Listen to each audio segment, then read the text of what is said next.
Hi, Justin. What brings you in today? Hi, Malia. Um, all right, so here's the deal. Um, I am a people pleaser. Okay. As far back as I can remember, I always have been. Um, I know I'm a people pleaser. I've been to counseling, worked a lot on myself, and being in the program, you learn a lot more. Um, and so I've learned that when I deem someone important or there is someone important in my life, um, their approval is really important to me. And so I will sacrifice left and right and shove things aside and have really messy boundaries in order to um, make sure that that relationship is okay. Mhm. So I know that about myself. And I know, or I'm learning what the roots of that are, yet I still do it all the time, even when I know I'm doing it Okay. and it kills me, Hmm. but I still do it. Okay. So there So you go. you're aware of your people pleasing. You've worked on it. You have an understanding even when it's happening in the moment, and yet you still continue to do it to seek approval. Yes. Okay. Even to the point that, depending on who the person is, I end up hurting other people that I really care about in order to meet that person's needs. Um, Okay. like to give you an example, um, one of the biggest issues, and it has been ongoing, and especially now with being in the master's program, because there's tension there now, is with my boss. And Hmm. I've always struggled with boundaries with my boss, which is even weirder because I've been in my current position for almost 17 years. So we've known each other for 17 years, and it's in ministry. So he's my boss, but he's also my friend. He's also my brother. He's also a fellow pastor. It's messy. Um, and I have hurt my family so much over the years because of that. And I know it, and I still do it. So that there's a prime example right there. And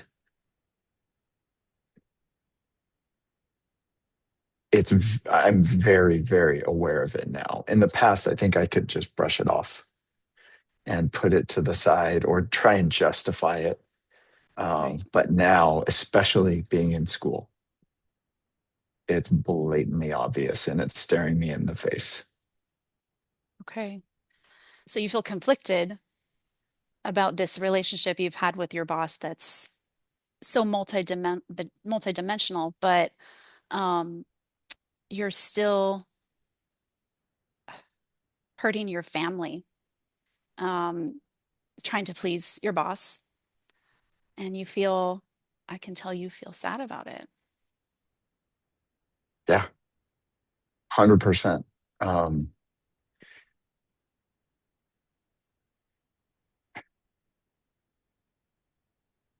there's a lot of regret now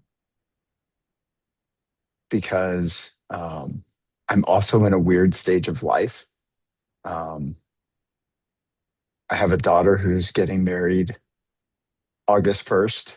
And so she's out of the house and she's moved on. And we have a good relationship, Hmm. but there's also a lot of woundedness that we've had to work through over the years where she's felt, one being a PK Right. and two feeling at times like you come in second place.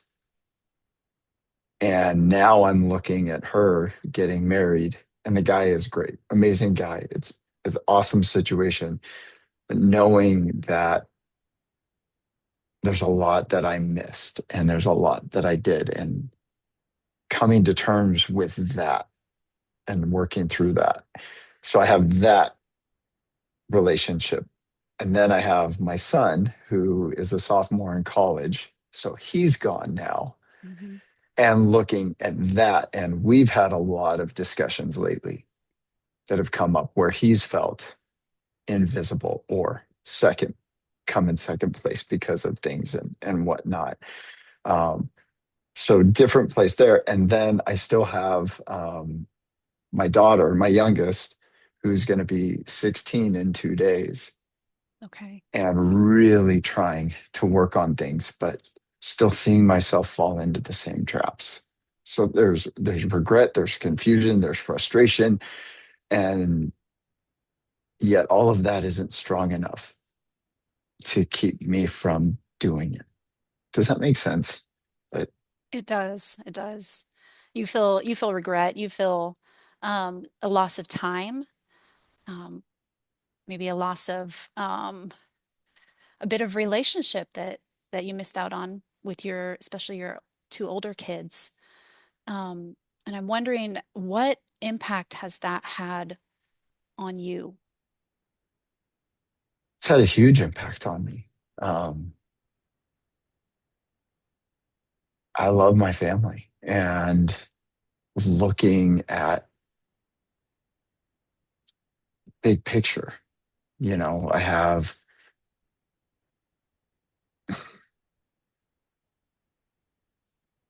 I'd say my regrets pile up as much as my wins.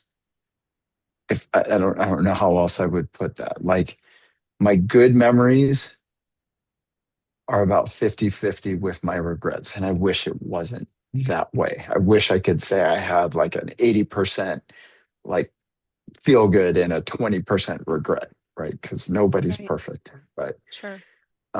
there's just a lot there and a lot of things I wish I had done differently.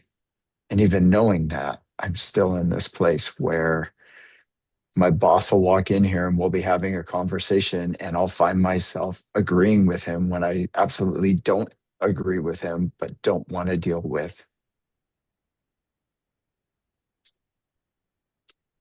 the drama. Right. Right. So you feel a lot of pressure when it comes to pleasing, feeling like you have to please people who you esteem as um, higher than you, or someone that you see as in a position maybe where you want their approval. So I'm just wondering, um, what are some alternative behaviors that you um, could employ in those situations? Say, like when your boss says something you don't agree with. What are some other possibilities? Oh man, I would love to just sit there and say, I don't agree. Or honestly, just flat out say no. Mhm. I know if I do that, it's going to get really messy. Um,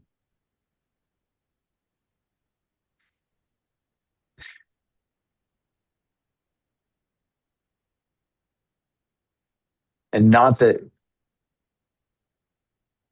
we couldn't work through that, but I think part of the tension now, too, now that I really think about it, um, wow. And I swore I'd never get in this position, but I'm in this position right now. Um, I always told myself that no matter what, especially in ministry, you never want to be in a position that you're financially trapped, um, because it should never be about the money or the finances. Right. And it's not. However, now that I'm paying for grad school, now that my daughter's getting married, my son's at college, Mhm. And my wife is a fourth grade teacher, and I mean, um, we're smart with our finances. So that said, I think that maybe part of my concern too is at this point, it's kind of shifted because now if I don't play the game, and it almost feels like that at times, um,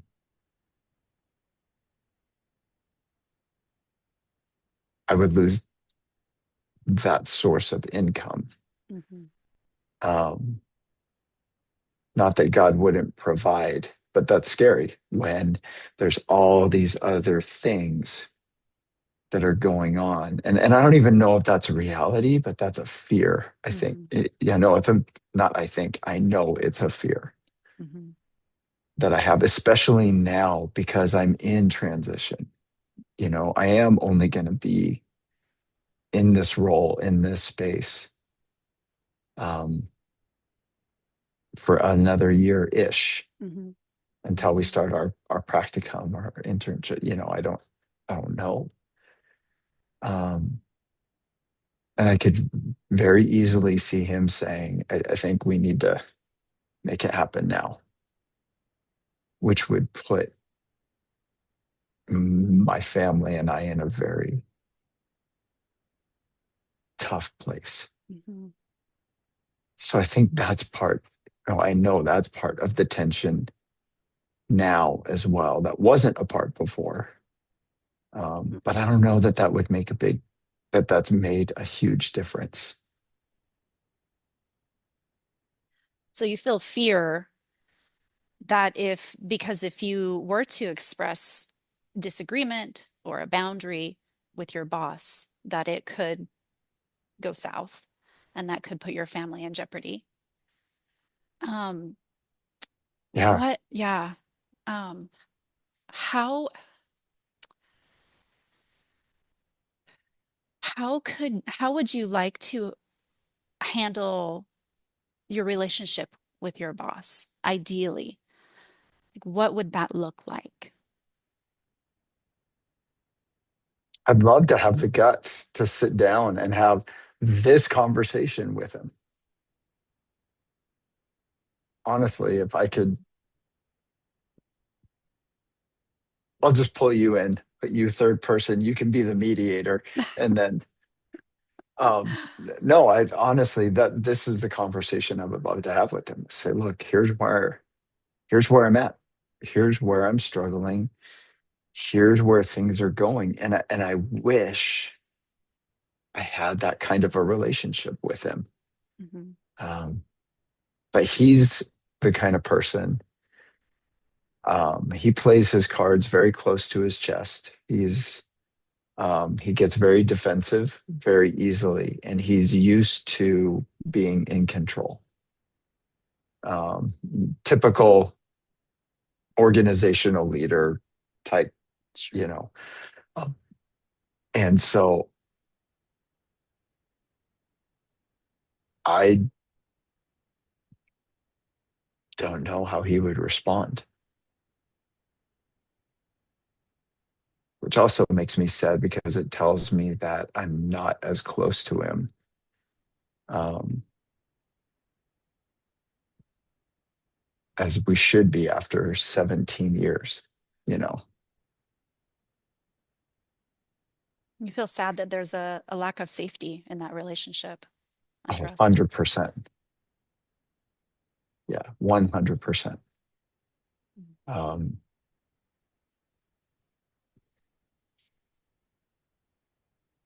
yeah, safety has never been, although I don't know that I feel the only relationship I feel safe in is my relationship with my wife. And unfortunately, I think that's why, um, I've chosen to honor, maybe honor is not the right word, but to please other people over her and what she wants because she's safe. Mhm. Not that that's right, because I know it's not right. And I also know, oh, she'll forgive me, or she'll be there at the end of the day, or she'll. And so um, that's another regret that I have because I know I've taken advantage of that. Mm, okay. So you don't, in your other relationships, you don't feel like you can be who you are No, without fear of very rarely. rejection. Yeah. Mm. Wow, I didn't see that one coming. Yeah, I think she's probably the only person. Mhm. Um,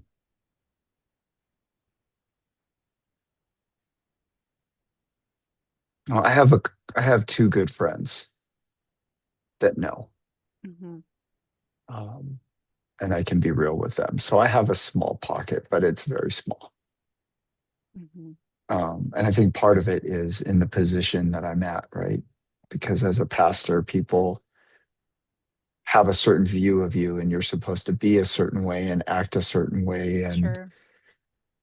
you strive to meet those expectations all the time, Mhm. and you're always living in a fishbowl. Sure. So that makes it very difficult because you don't know who to trust. Mhm. And unfortunately for me, um,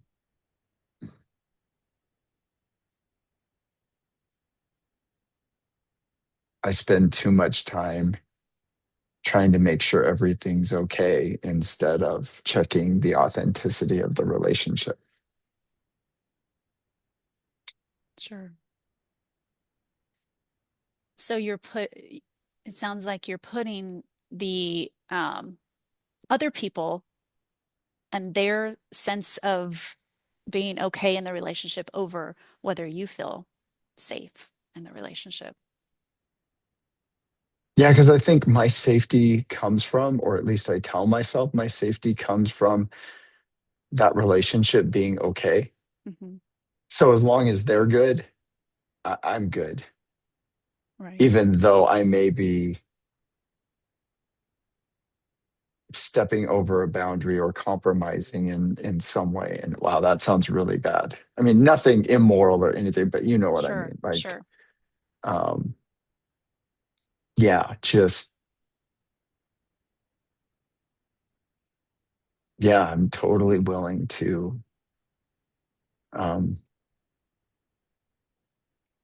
play the game to make sure they're good because I'm good if they're good. And that's not good. That sounds really funny.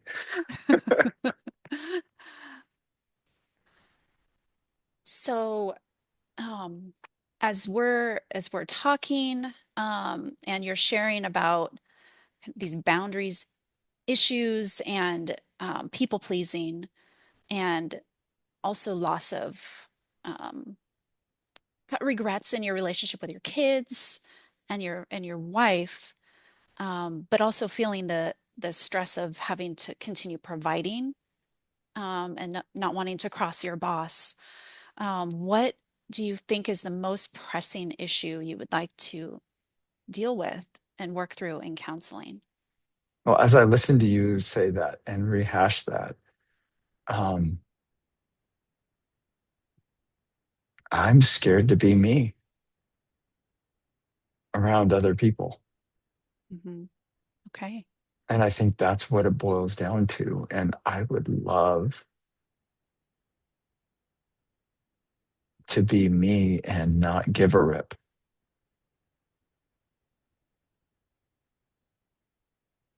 with the exception of my wife.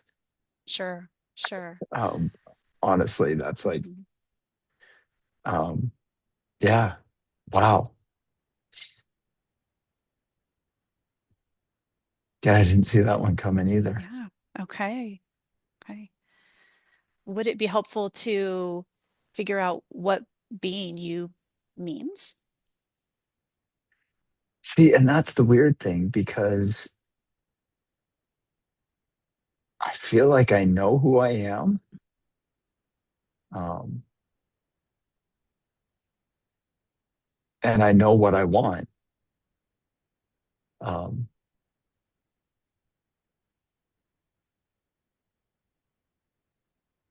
I just let that go a lot Mhm.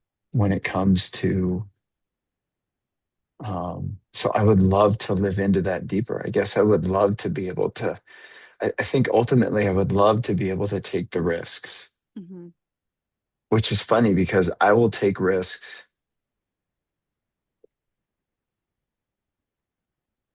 in just about anything. Um,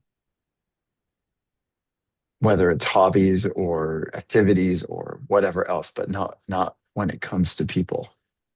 I play it very, very, very safe. Mhm. And I would love to take risks that would allow me to be authentic and not care. Mhm. So taking risks in relationship in order to really authentically be who you are is what you would like to learn how to do. Yeah.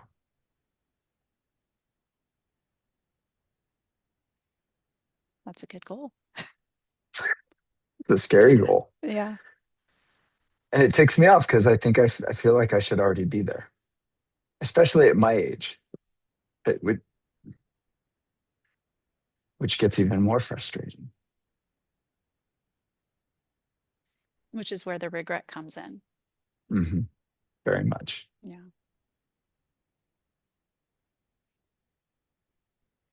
Well, I'm looking at the time and it sounds like you have a good goal to work on. Um, you've shared a lot about difficulties being yourself in relationships for fear of how it will make others feel, and also for fear of maybe losing that relationship and everything that comes along with it. And also, you've shared a really valuable goal to figure out who you are and to be authentically who you are in relationships. And so, in our next session, it would be great if we could pick up right there and continue working on that goal. Sounds good. Thank you so much. I'll see you next time. Thank you. And cut. Cut. Sorry, that was a little Good awkward. job. Oh Really? my gosh. Oh. I was not joking. Like those were like moments that I'm like, I never thought about that before. Oh my gosh. I never thought about the fact that because I am, and this is an affirmation for you, I am very much a risk taker. Mhm. Like I have no problem stepping out, taking risks, doing things, challenging myself. I mean, I thrive off of challenging myself, Sure. and accomplishing, Right. which is probably attached to that whole people pleasing thing. But Mhm. Mhm. um, I've been able to do and accomplish a lot in my life, and so realizing I am scared to death, and I will not take risks when it comes to people that I crave their approval. Right. I never stopped and thought about that before. Mm. Um, so well done. Thanks. Yeah. Okay. I think this is the Um, time when you tell me yep. if I Okay. did anything right Feedback, and what I did wrong.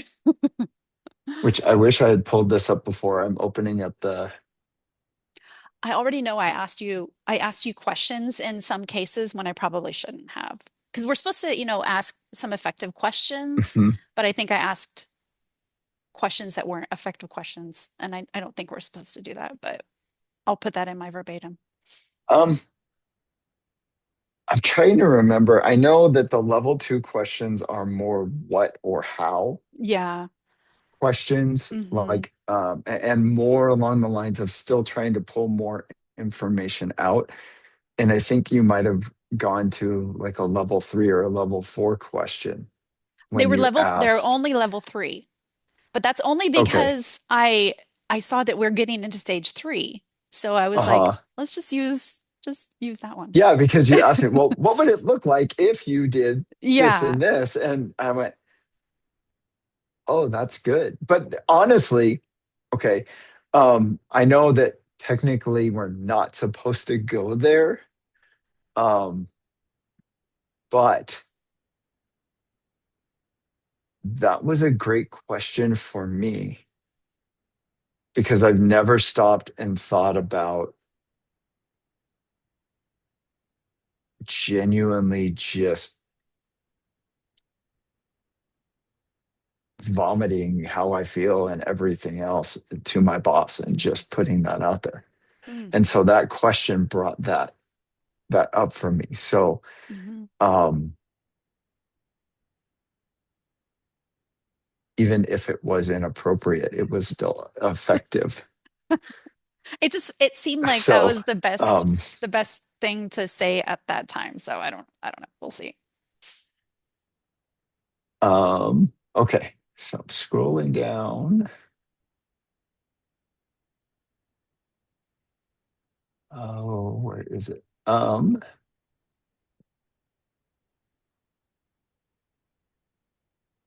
Okay, what responses helped me feel understood? Your reflection of feeling, there were a couple of them that were I mean, most of them there were spot on, but there were a couple that it was like um that really, I don't know if you said you feel unsafe or you feel like, I don't remember what it was, but that hit. Yeah, that absolutely hit. Um, because I usually do see myself as a pretty secure person, but not when it comes to important relationships. Yeah. Um, so that was well said. Um, and had a positive impact. Um, I felt like you were with me the whole way. Like I did not feel that you were distracted or anything else. I could tell, and I do the same thing. So if there was anything um, like to work on, Hmm. like areas of growth, I could Hmm. tell you were like thinking and Yeah. like run through. Oh wait, what do I say? Yeah. Where do I go from here? Yeah. No, no, Yeah. no, no, no, no, no. And Yeah. so I was. I could tell, but I don't think that that really broke the connection.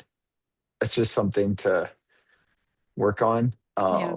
I know it's something I have to work on a lot too because you'll know because all my tells are like I'll look up in a way and I'll be like, I did that and too. then I'm I'll like, like come back. I'm like, yep. Um, so there was those couple. I know one of the questions that you asked, technically we weren't supposed to ask, but it still had a good. It took me down a good path. So. Um, I don't know. I felt like it was really good. Like you were all in your verbal and nonverbal communication. You're very inviting. Like I didn't feel good. uncomfortable at all. Um, yeah, and your energy level was really good. Um,